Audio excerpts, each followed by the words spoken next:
দর্শক চলে আসছি আমরা সেই কাঙ্ক্ষিত বউবাজারে।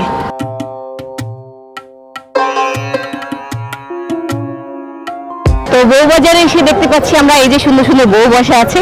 আসলে বউ তো কেনা যায় না, বউয়ের পণ্যগুলি কেনা যাচ্ছে, তাই না?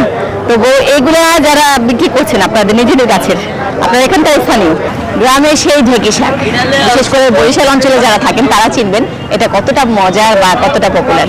আজকে বউবাজারে এসে পাচ্ছি সেই ঢেঁকি শাক। কত করে খেলা? 20 টাকা আড়ি। কমানো যাবে না? আমাদের জন্য ডিসকাউন্ট নেই?